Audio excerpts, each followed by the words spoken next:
We go for that. I think you can hear me anyway. Okay. My name is Dave Vonacek. I'm from Elvaco AB. I've been working with embedded system for 10 to 15 years. And I'm going to give you some background information about Elvaco AB so you know who's here. And then we will go into what's really being the things that we're going to talk about today, smart metering. And we have this, I can start like this. The agenda for today is first of all the Elvaco AB, and then we will go into what is metering, because I want you to have some common knowledge about what is metering. And after that, I'm going to plan for what is the decision we took, why we went for J2ME in the 2008. And after that, I want to show you some more about the platform that we have. And then we're going to round up with the smart grids, how it's set up, and then we'll have some round up. And if you have some questions, just ask. We're pretty few here today, so if you have some questions, just raise your hands. That is fine. Okay, Elvaco AB, we are a company manufacturing and producing communication solutions. So we are in the smart metering business. So what we do is that we produce communication solutions for putting into meters and outside meters, and reading those meters and transferring the meter data to a billing system, for example. And I would say that the main goal for our products has been to not doing the meters, but being great in communication. So we have a lot of different communication solutions to various kinds of meters. So, and we started in 1983. It was actually my father who started the company, and it was a consultant company. So we actually did a lot of development for positioning system, GPRS system, GSM alarm system, fire alarms, all over. And but in 1999 we decided to go for 100% AMR, and I think that was a very good decision that we took that decision. And in 2008 we decided to go for the J2ME platform, and that was a huge step for us. So I'm going to give you some background information around what we did and what we not did, and why we took some decisions, and then also how we managed to sell around 50,000 units this year. Okay, what is metering? I think it's a very, very widely used acronym for everything. I would say you can measure heat, you can measure light, you can measure a lot of things. But in this case, we're talking about consumption meters. You're talking about electricity, water, and heat meters, for example. So I'm going to give you a startup, and this has to work, yes. First, I want to give you the parts in a metering system. And this is called automatic meter reading. It's an AMR system, because on the right side here, you have the different kind of meters. You have temperature sensors, electricity meters, heat meters, and so on. And those meters, you collect those meter values, transport them to a gateway, or you can transport them directly to a server environment which holds databases, AMR software, billing system, and energy management system. So this is an automatic meter reading system. And this should not be, you should not compare that, or you should compare it with an AMI system. And that is actually the big difference between the AMR system and the advanced metering infrastructure, is that you can do readings and you can do control.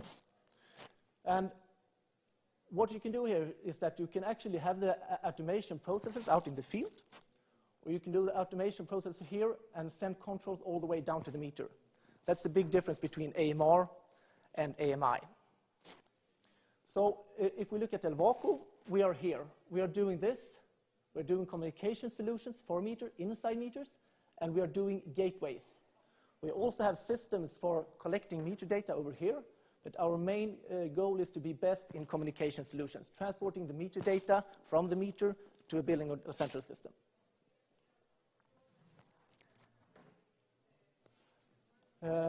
Okay, everybody's happy. It sounds pretty easy.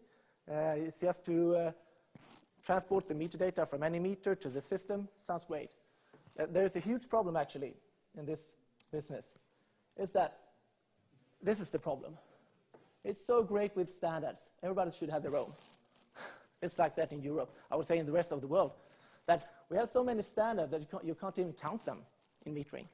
So which should you select here in this metering business? You have the MBUS wireless coming up right now. You have MBUS, normal MBUS, MBUS wired. You have mesh networks, OMS, German, DLMS, German, OSGP from the States, and so on. It's a never-ending story. So the huge problem we had when we started to deliver in 1999 good AMR equipment was that you had a lot of different kind of meters with different kind of protocols. And on the other hand, you also had a central system which was very proprietary. So that was, we didn't like this. We wanted to make some changes here. It was not good.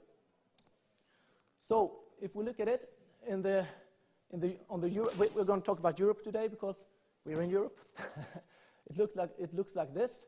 In general, you have MBUS communication from meter to proprietary gateways, or you have DLMS to proprietary gateways. You have a lot of other protocols, but mainly you can talk about DLMS and MBUS. And if you don't, you can also move the proprietary gateway inside the meter. In that case, you have a point-to-point meter, which communicates directly with the system. The big problem in this solution is that the meters they are getting better. So the MBUS works fine, the DLMS works fine. But the problem is that you have a proprietary solution here for transporting the meter data to the software. So you still have some proprietary solutions which you have to take care of. So the other way around is if you have a point-to-point communication solution, very fine. It works okay. But the problem is that if you have historical values, let's say you want to read from 1 week back or 1 day back, it's in the standard, but it's not like fixed in the standard. And the problem is if you talk about OMS and other protocols, you know, when you get version 1, version 2 is on the next corner. So it's really hard to keep up.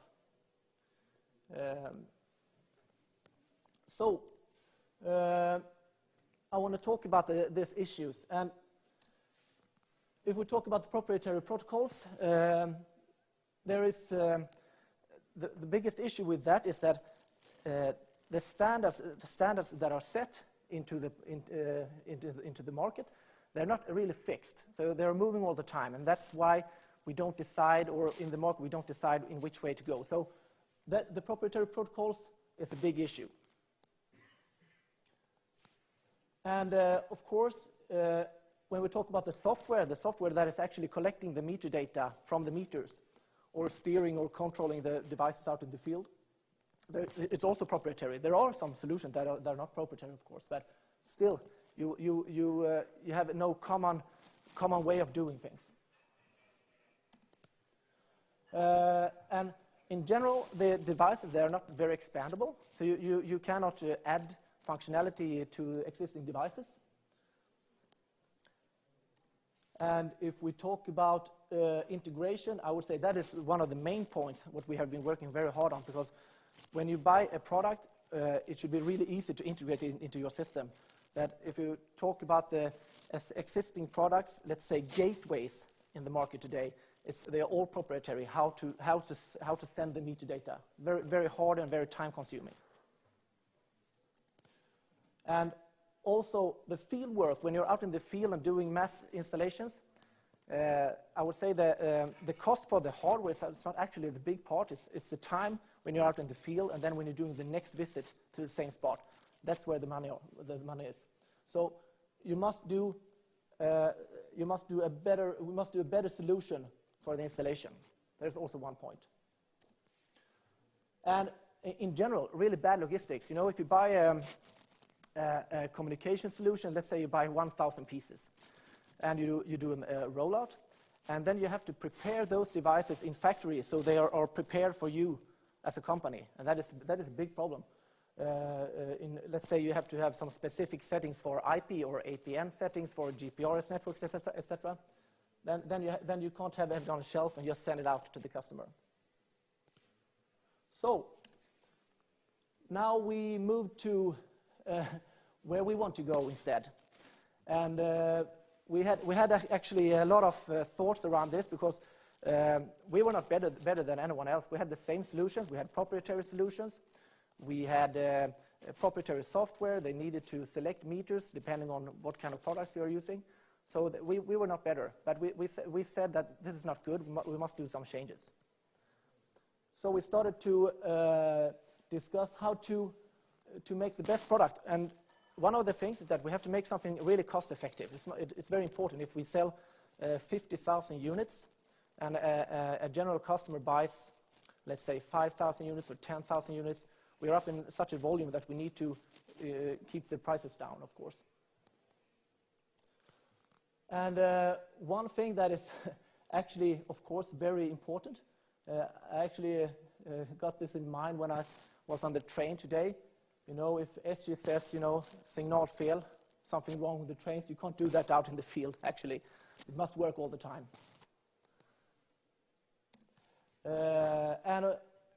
Of course, when you're out in the field, it should be fast. You shouldn't be able to do something wrong. It should work directly. It should be easy for non-electricians and non-IT staff to do this kind of installation or this kind of equipment. During its life cycle, it should be easy to maintain. If you need to do some configuration, you need to exchange the product, it should be really easy. And that is also one of the points that we focused on. And we know that the demands from the market is moving all the time around, so we need to do some, we need to make it easy to extend the product, both in hardware and software. So, this point also, of course, when we sell the product, we need it to be easy to integrate into other solutions. It should be plug and play, more or less. Okay, so now we are here.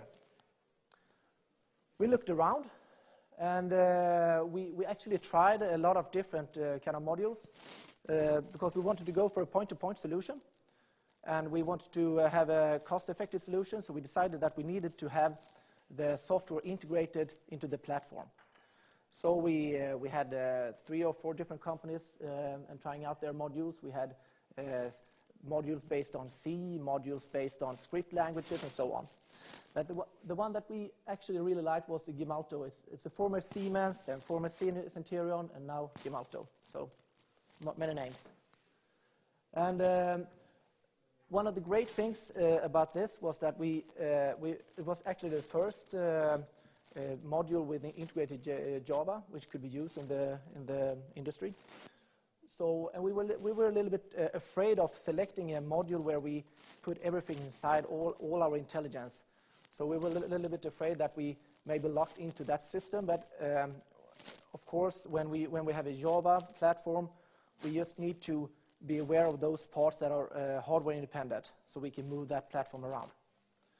So if we look at the platform we selected in 2008, it was 1.7 megabyte of flash. Wow. And 400 kilobytes of RAM. That's all we have. That's not much, but that is what we have.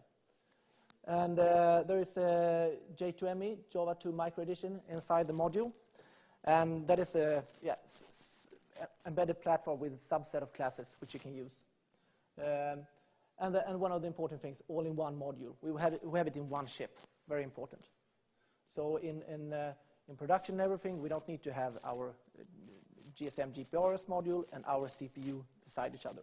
They share the same memory and everything.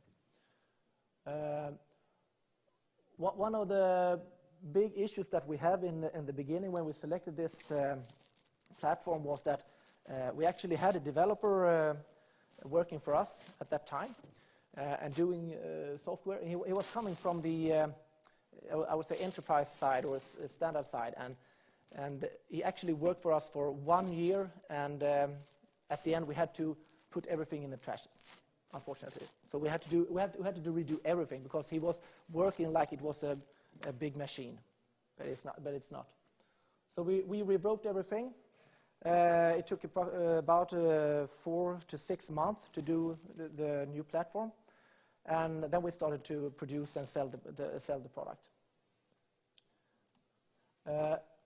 The good things is that now, I think it was in 2011 maybe, but then we had an upgrade of the module. It was really great because the problem we had was that we had we were a little bit short of memory, so we got more memory. And now we have much more flash memory, so we can also store the meter data, and we can store more meter data within the module. And actually, the latest platform that we are using right now, we have approximately 1 megabyte of RAM left, so now it's heaven. Approximately the same module. So I'm going to go into the key features of what we put into the platform. And after that, I will give you the information around how we built up the platform. So one important thing is that we needed to be dynamic for the customers because we had a lot of different integration systems that we need to communicate with. So we created a script engine for dynamic reports, which means that we can send HTTP report, SMS report, email reports in different kind of formats. We just put in a specific template, and then we can send the report. Very important feature. And then we have the schedule of reports. It's actually, of course, you have to have it, but it's a very important possibility. Is that you can actually send data every day for the last 24 hours, or you can send the report every hour and send the last 5-minute values or whatever. It's a possibility to schedule tasks inside the module. And we actually used a subset, I don't know if you know about it, but cron for Java, it's like a cron system, Unix-like. And of course, we had a lot of different demands on how often do you need to store the metadata. And we can go for down to 1 minute, but it really depends on how the infrastructure looks like. So if you have a lot of meters on the same bus, then you're restricted to the serial communication speed. So if you have 1 meter, there's no problem to read it every minute in that case. You can maybe up to 10 or 50 meters from the same module. And now we're coming into the important part here. We have the AMI functionality, and this is alarm and triggers that we can read and handle meter data directly inside the module and create trigger and events to manipulate, let's say, output control, do valves regulation. You can even send reports or put information, whatever you want, SNMP traps and so on. And this is one of the modules, and we have the CME product here, and then you can expand it. This is a D-mounted module. It's one of the form factors. We have integrated solutions. We have external solutions, but I will show you the possibilities later on. So I will go into the platform, and as I told you before, we have the GSM GPRS module with Java here in the bottom. One good thing is that we have the KVM, the Java runtime environment. We have the IP stack, a file system, input, output, and RF. So, when I started for 10, 15 years ago, I wrote file systems and IP stacks in 8-bit microcontrollers. So I think this is heaven, if it works. So, and on top of that, we have a database. And there is an RMS. It is a Java J2ME record management store. So you can actually store data in a database-like file system. The problem with the RMS is that it's very slow, so you can't use it for handling a lot of data. So then we wrote our own proprietary solution for handling the data, an own database. It's also safe for switching off the power and so on. You don't destroy records if you have power losses and so on. So it's a more stable database than the RMS. But we still use RMS in some cases. And the meter protocols, we need to know that. We need to have that. We have the MBus and DLMS and other protocols, but those are the main protocols. The MBus protocol is Actually, this is the protocol where we have put in a lot of time. It's a pretty messy protocol. And if we look at the DLMS, that's defined with Java, that we bought this module from a Swiss company. It was a standard edition Java package, so we also bought the source code, so we rewrote it all into our J2ME platform, so it took approximately 30 to 40 hours. But then we have all the DLMS stack, a big stack. It takes approximately 400 Ks of memory, so it's more than the whole application. So it's, but we got it up and running. And then we use, let's say it's a command parser for, so everything that we do, we put it through different kind of commands. So we have, let's say, a command for sending a report, then it's a report command. If we're going to go do a meter readout, then it's a meter readout command. And these commands, we also have, so when we add functionality for doing tasks, then we add commands.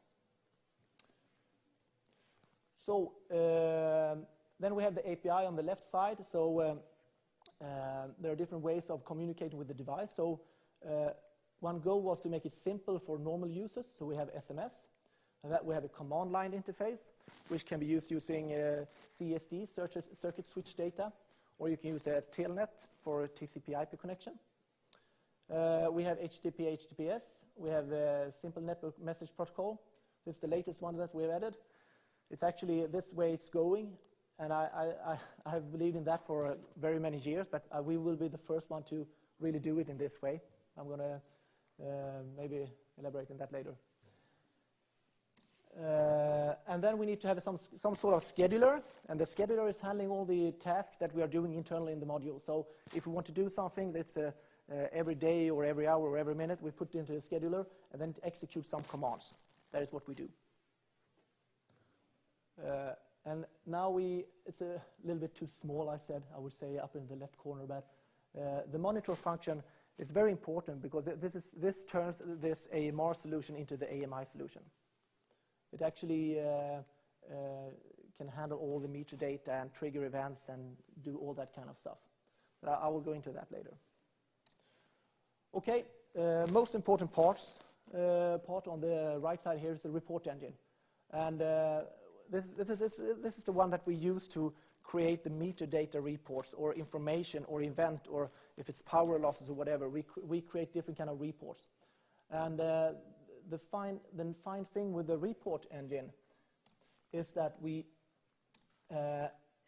it's totally dynamic. So we have a report template files and report configuration files. This is similar to JSP or active server ASP files. So we can create dynamic content by using these configuration files and report templates. So if we need to add more functionality for reporting, we add report templates. That's what we do. So in the product from factory, we include approximately 50 types of reports for HTTP and FTP and SMS and so on.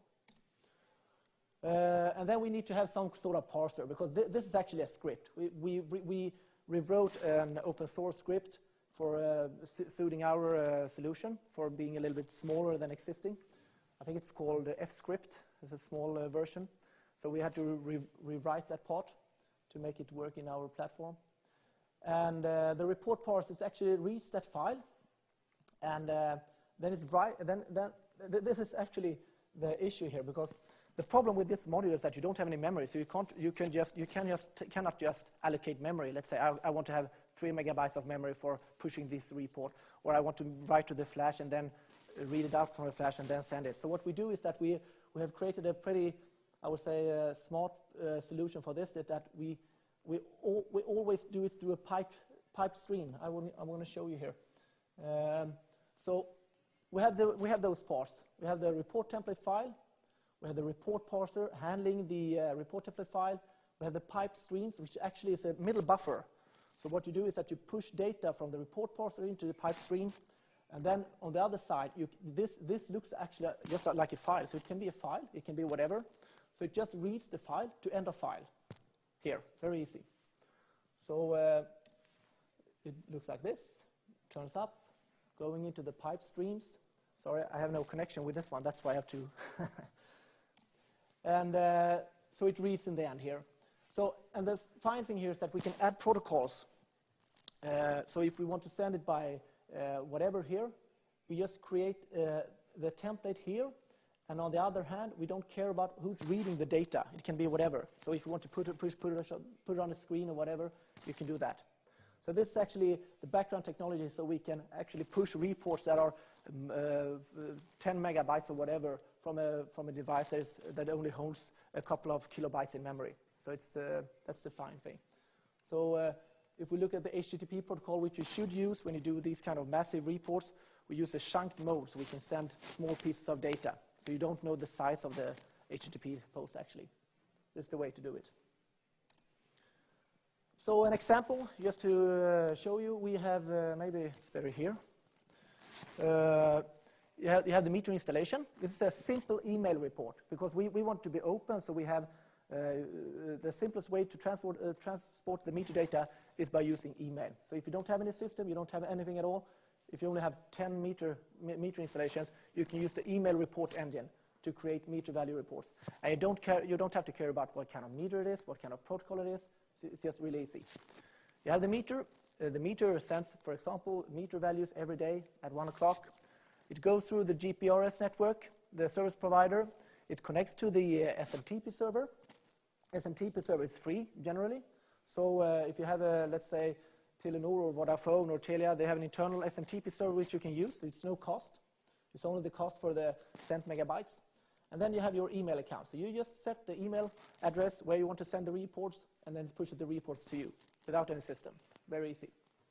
So in this case, it's a simple report, an Excel file, so with attached files. So you can just open it in an Excel sheet. This is just one of the report types. And here is, if you want to go a little bit more complicated, this is the way we do it when we have a massive installations. For example, we have a customer, we are running 25,000 heat meters. Then we need to do something efficient. So what we do in that case is that we use not FTP, because if you use FTP, actually the servers are not that good, and they are not really good in holding all these transparent connections. So if you have 25,000 FTP connections, generally you will have some issues. But if you run HTTP and HTTP post, it works much better, because it's not that CPU, the load is not that high, and it's done for that kind of communication. So we push data using HTTP through the network. Then you can of course do load balancing and everything, HTTP servers, FTP servers, down to a database, and then you can do whatever you want with the meter values. This is a normal installation, that you have a web server on the DMZ network, and then you have the customer IT environment. So we have customers running XML reports. For example, they have decided that we use this kind of system, so we have to use this in the future, so can you please do a template for us that suits us? No problem, okay? We deliver the product as usual, and when they install the device, it downloads the correct template for that customer and starts to push the data in the correct format. So it's very easy. Just to give an example how it could look, this is just a numbering, so you can see that we have standard SMS reports, we have email reports, FTP reports, HTTP reports, and then we have the customer specific numbers where we put customer templates. So when they buy a specific template from us, which is not within the standard, then they will get an own dedicated number. I would say in general, we don't want them to do some specific templates, because it's always enough to use what's in it. But we have maybe 10 big customers using specific templates. Okay, and now we go into the AMI. It's to learn a little bit more what's making our equipment a controlling function, so we can do steering out in the field. So we have a meter data, which is collected from a meter, an MBUS meter or DLMS meter or wireless MBUS meter, whatever. This meter data is available inside the module. What we do is that we have a monitor configuration, and this configuration is actually specifying what kind of events, what should you trigger on? Should you trigger on a specific power or a specific volume on a specific meter? Would you like to compare something? This is defined in the monitor configuration. So we can set and reset events. And in the monitor logic, we have the math. We have the PI regulator, so we can do valve regulations for decreasing flows and so on, depending on specific volumes. And then we have, so for the monitor logic to function, you need the monitor configuration, and you need the meter data. And then it turns out into this monitor handler. And this is actually what it all happens. Because let's say you have, let's say you want to, if the power is above 55 kilowatts for 1 minute, create an event, send the report to me, or whatever. Or in the another way around, you have the turn on or off equipment. Let's say that you have this customer should not use more than this amount of energy. Then turn off the equipment. All done inside the module. And also, this function is very good, actually. This is with the way we use the PI regulator to set, if you don't know what it is, it's actually a way to regulate a signal. Let's say you want to have the output signal should be, let's say, 5 volts. Then you can use a regulator to steering to that level. So it's a way of handling automation processes. So what we do is that we talk about the heat, smart grids on heat. No one is talking about that, so I'm talking about it. We have the CM series with a J2M platform. You just add a valve for handling the flow, for example, and a DA module which you use to steer the ball. And then you just set the volume, flow, whatever you want to what you want to handle, and then you have the smart grid. This is a basic functionality, and this is very cost effective. If you compare this solution to comparable solutions on the market, where you talk about automation products, it's approximately 10% when you're using this product instead, with these kind of items or units. So you can do leakage control. You can do set maximum demands. That's what we talked about before. Your maximum demand is 5 kilowatts. If it's reached, just level it to 5 kilowatts and not more. Meter maintenance, if something wrong with the meter, you get an error. If you need to exchange the battery in the meter, you get an information. If the forward flow temperature is something wrong with, just send the information to the server. And of course, this gives new business models. You can have, let's say, you can get an agreement with the customer saying that they are only paying for 5 kilowatts. And they know that they're not going to pay for more than 5 kilowatts. So it's a power contract agreement. And it's the same thing it's pretty simple.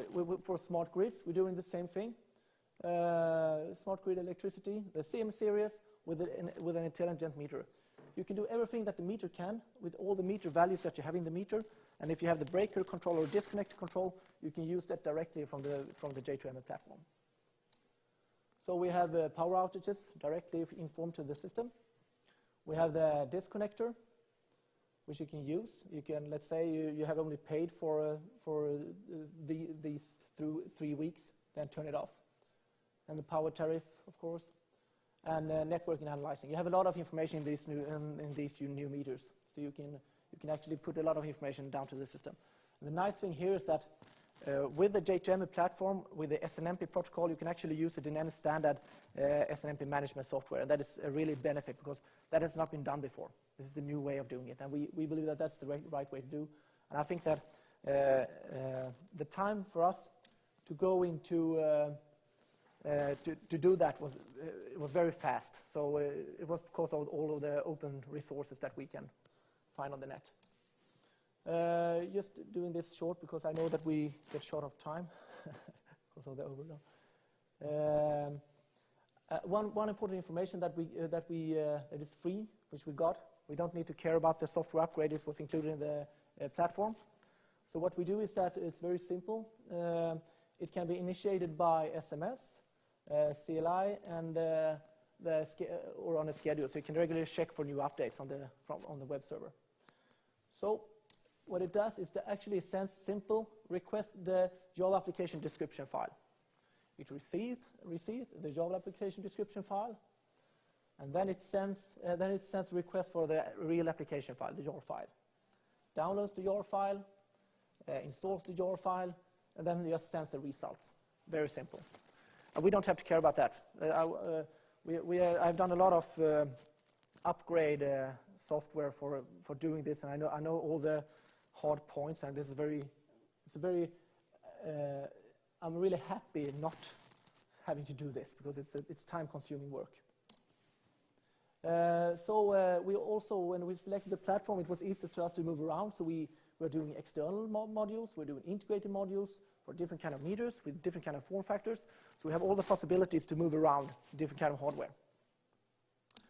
And this is actually the best part, that we took our J2ME platform, and in 80 hours we moved to a standard edition. So now we run on a Linux or a Windows machine or whatever. So from going with the exact same functionality, we moved to the standard edition with addition, because we also changed the database parts. So I'm going to just give you some short, I would say, tips. If you're going to do a J2ME platform application, and later you may be here, be aware of the GCF. It's a generic connection framework. And the thing with it's a very nice framework, because you have all the possibilities. It's actually a factory for creating connections to files, to HTTP streams, to datagrams, and so on. It's a really nice connection framework. But the problem is that the GCF is not included if you go to standard edition. It's deprecated. So in this case, what we did was that we actually found some open source solution that we rewrote to match the GCF. So we actually could use the GCF so we still use the GCF factories in the standard edition. It works perfect. So when, for example, if we connect a meter, and if it's a serial port or a TCP/IP device, it's wonderful, because we can use the same GCF. We only have one factory, so it's actually a benefit. And one more thing, isolate hardware-dependent code, of course. Move that around, have an interface. Be aware of that. If you let's say if you have GSM GPRS module with 80 commands and configuration, put that aside so you can easily move it. And one more thing, database and file handling, also important. Because the RMS, and if you have a proprietary solution, and if you want to go to SQLite or MS SQL or whatever, you need to have a good data access layer, and put time in that. Because if you have a good time, just having objectifying your database, then it's much easier to move it around. I think that, how much time is it? 2 minutes? Few more minutes. I have a short movie just showing how it works in reality in the simplest way. So if you don't mind, maybe it's coming up or not. Is something wrong?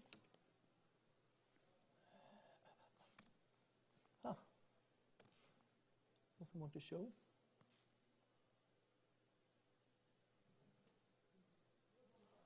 Okay, it was something wrong with them when we moved around the stick here. Oh, sorry. We can. I want to round up here, and if we summarize it, I would like to say that if we choose another platform, we would be where we are today with 50,000 sold products. We have resources and add-ons which we can add constantly. So it has been really a great opportunity for us to use this kind of platform, and also. The independency, now we know it. We have been working on the Gemalto platform, and now we run on a standard Java edition, so we have been doing it. We are doing it now. And we also enabling reusing code, so we can use the J2ME code into our standard edition platform. And that is really important. And I would say that if we wouldn't have the community, we wouldn't be where we are today. So the Java community is the greatest, actually. We can find the resources and codes and everything that we can download and rewrite. It has been dramatically decreased the time to market for us. So, no limitations. That's all, folks. Thank you very much. I'm really happy that you could come.